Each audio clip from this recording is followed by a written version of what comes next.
pakai kardus Masya gitu ya, Allah. dialasin gitu sama mereka, dan kita ditonton lagi sholat itu. Diliatin gitu, kayak tontonan ya. Kayak tontonan, diliatin orang-orang di kantor itu, dan mereka ngelihat kita ruku, sujud dan sebagainya.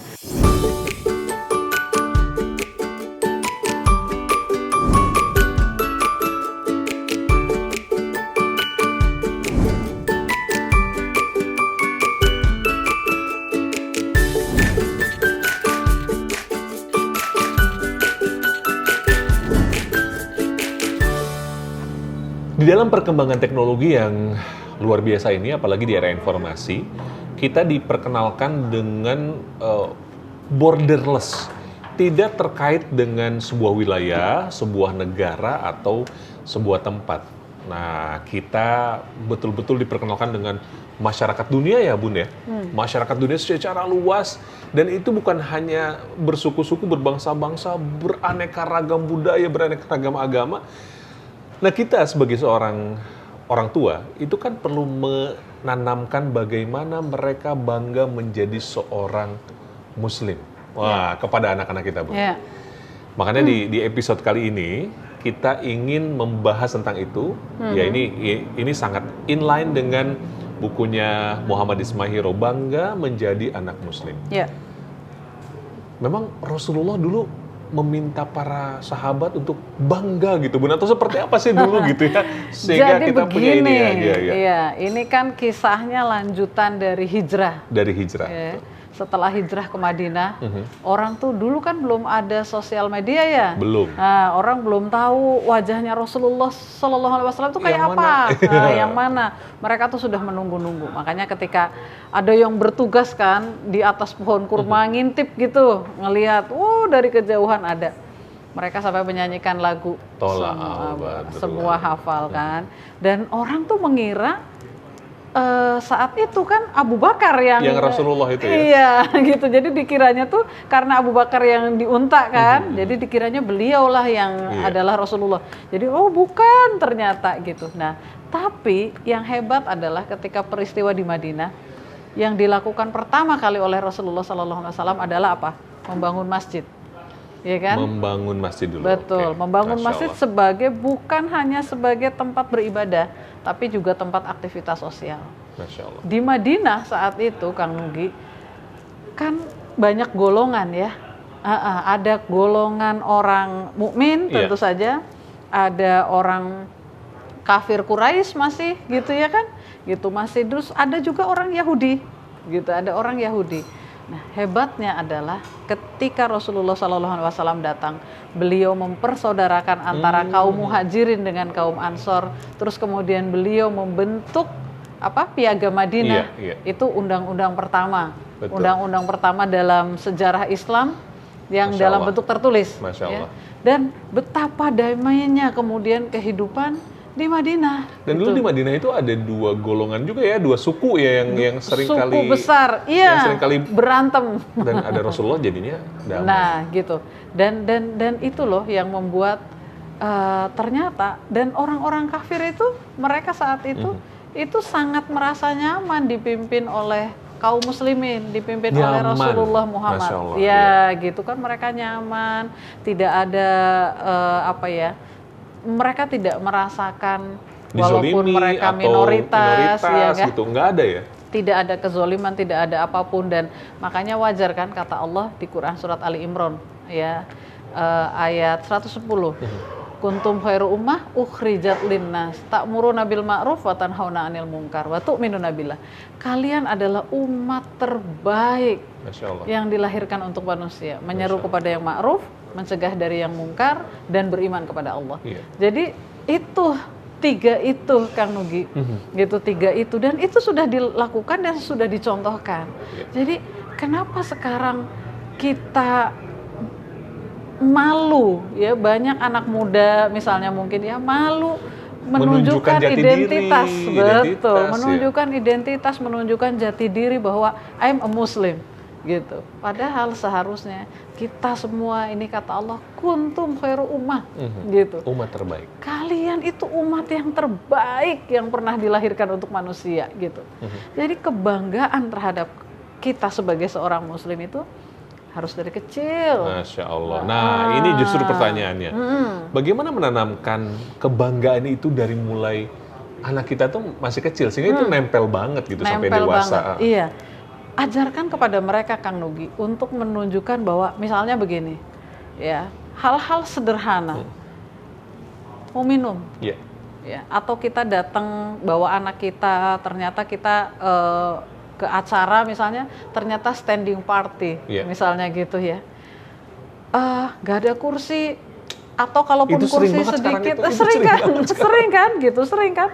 Maka ketika kita berlelah-lelah atau berusaha mencari kursi gitu ya, itu sebetulnya mengajarkan kepada anak kita, menunjukkan bahwa kita muslim gitu.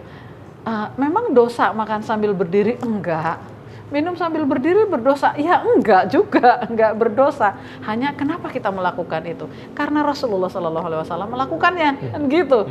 Jadi hal-hal sederhana kok, gitu. Kita tuh nggak perlu yang mikir, aduh gimana ya, gitu. Hal keseharian, ya, kebiasaan mereka, termasuk misalnya ya. Ini kan kalau di sini Kang Nugi nih, bangga menjadi anak muslim. Saya ngasih contohnya itu Abid lagi jalan-jalan ke China, ke Guangzhou. Kayaknya itu ceritanya Mbak Aris sebetulnya. Iya, sebenarnya begitu. Saya terkesan sekali waktu datang ke Huaseng ya, masjid ini, dan ini ada di Guangzhou, ya, ada di Guangzhou, salah satu masjid tertua. Di China. Kalau di sana masyhur katanya Sa'ad bin Abi Waqqas pernah ke sana, ya, walaupun wallahu alam bisawab itu masih debatable lah, ya, gitu, debatable. Tapi apapun namanya, gitu, ini settingnya di sana. Karena apa?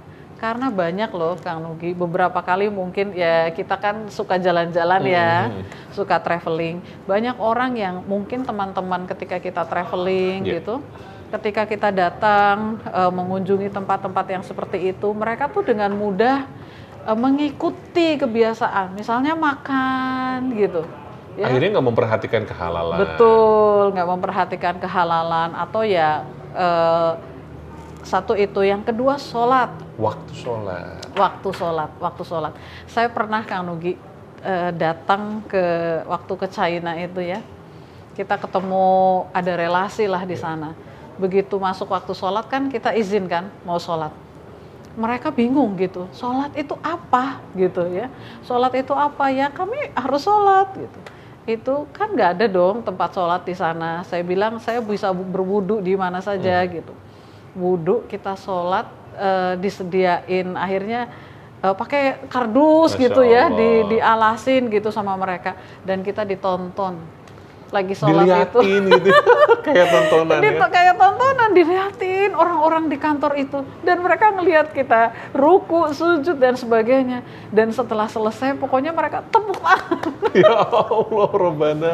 Dan ini kisah nyata. Kisah nyata loh ini. Gitu.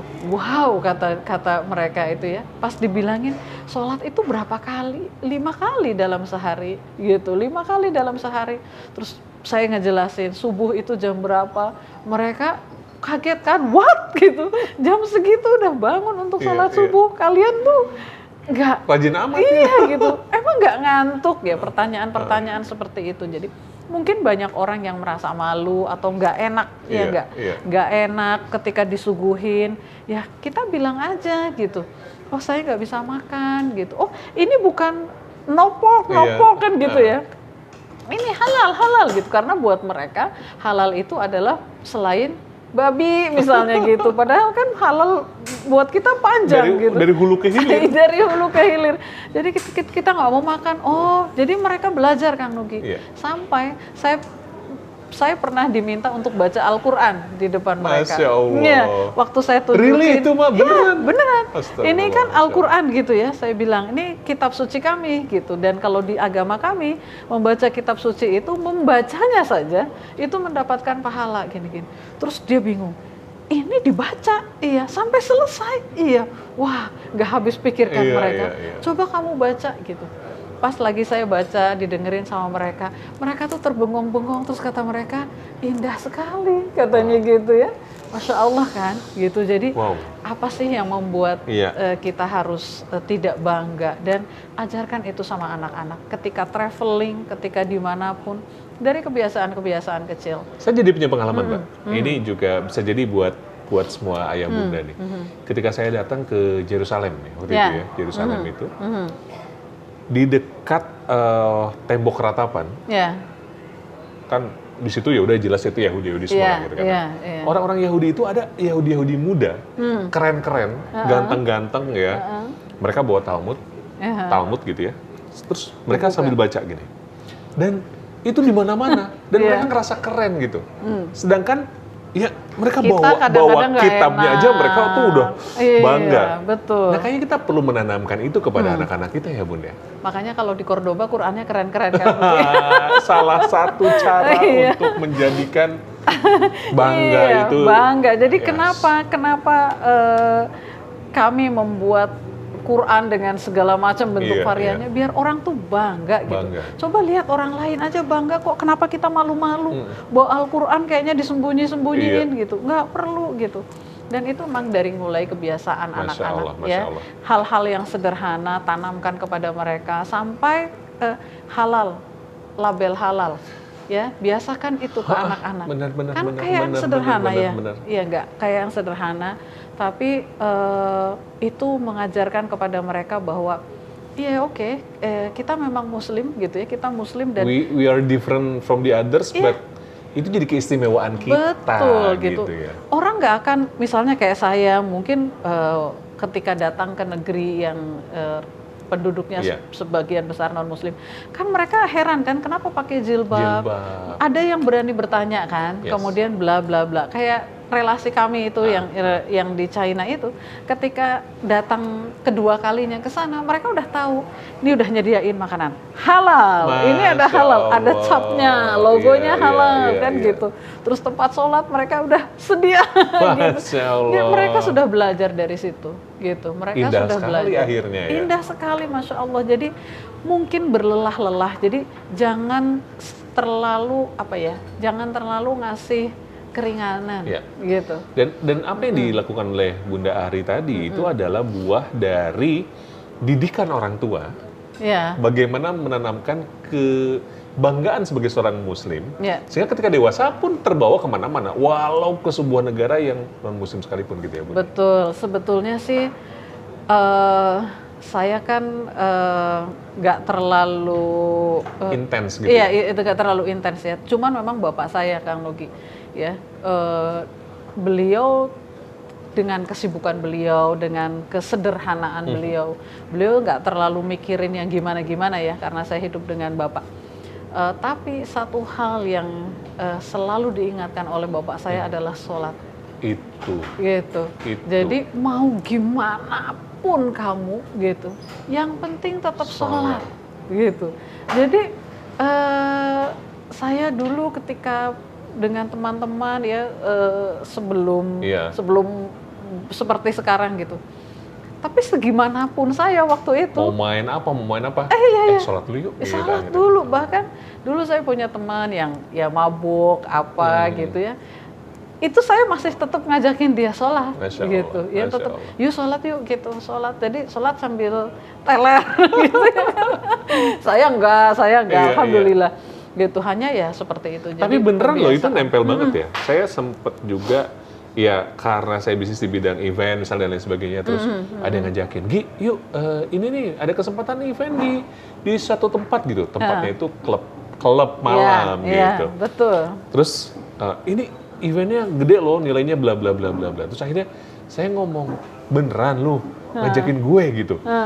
Terus dia bilang, oh iya ya Nugi ya, wah lupa katanya gitu. Iya kan? Value kita Bun, nilai kita itu tercermin dari apa yang kita lakukan akhirnya. Dan akhirnya bangga menjadi seorang mukmin. Bangga menjadi seorang mukmin. Dan itu kalau tidak kita biasakan dari anak-anak, mereka nggak akan Maksudnya ketika besar mungkin mereka apapun biasa-biasa dibawa nanti aja. akhirnya Iya, jadi betul. ketika bekerja nanti mereka tidak hati-hati gitu. Jadi melatih dari kebiasaan-kebiasaan sejak kecil dengan kehati-hatian itu. Iya, nanti khawatirnya gini, kumpul sama teman-temannya, teman-teman yang ngerokok, kita ikut ngerokok. Ikutan. Teman-teman Iya, yang betul. minum, ikut minum. Karena nggak Betul. ada kebanggaan sebagai seorang mukmin. Betul. Dan sekali lagi kita tuh tidak mendidik anak-anak kita menjadi steril. Yes. Iya kan? Gitu, karena yang steril itu biasanya sesuatu yang steril lebih cepat terkontaminasi, ya kan? Sedikit ada kena kuman, sakit dia. Iya. Tapi kita mendidik anak-anak yang memiliki daya imunitas Iya. yang baik. Jadi kalau bisa kalian tuh mewarnai, bukan Itu. terwarnai, gitu ya. Kemarin Kang Nugi, Masya Allah, saya senang banget. Sahabat anak saya dari kecil. Non muslim, tetangga kami iya. gitu. Dulu dari kecil kan seringnya main di Barengnya, rumah tuh, ya. Kalau kami sholat dia ikutan, gitu ya, dia ikutan, bla bla bla, terus ntar dimarahin kan gitu ya sama kakaknya. Maksudnya kita tuh nggak sholat gitu ya, kita nggak boleh. Ya, tapi kan dia ya main ke masjid dan sebagainya. Kemarin hari Ahad, ya dia datang ke masjid tiba-tiba gitu dan mengumumkan ternyata sudah masuk Islam. Masya Allah. Tanggal 4 atau 3 Januari Masya kemarin Allah. di Istiqlal. Berarti usianya udah 20-an ya? 21. 21. Satu tahun lebih tua dari kakak Dava. 21 tahun, Masya Allah. Gitu. Dan itu ada sibgoh dari kakak Dava. Enggak juga lah, itu Amin zaman insya masa Allah, kecil. ya, amin, ya, Masya Allah. Amin. Karena itu dia, nah zaman masa kecil itu nggak boleh kita, udahlah masih kecil, padahal masa kecil adalah tempat kita menanamkan dan menyimpan memori baik. Betul. Siapa tahu nanti muncul hidayah di Iya, masa kalau bahasa di sini dewasa. Kang Nugi, kalau bahasa di sini ya kita kan anak-anak akan melihat bagaimana kita membesarkan. Ya, kalau bahasa saya itu cinta ayah menguatkan, cinta ibu menghangatkan. Ya, dan ketika cinta yang kuat dan hangat itu ada di dalam diri anak-anak, maka mereka akan tumbuh besar, akarnya kuat dan menjulang ke langit seperti dalam surat Ibrahim. Allahu Akbar, menguatkan, menghangatkan. Tugas kita sebagai ayah dan bunda. Sampai bertemu di Parent Trick selanjutnya, tips dan trik seputar pengasuhan dengan pendekatan kekinian dan sunnah kenabian. Assalamualaikum warahmatullahi wabarakatuh. Waalaikumsalam warahmatullahi wabarakatuh.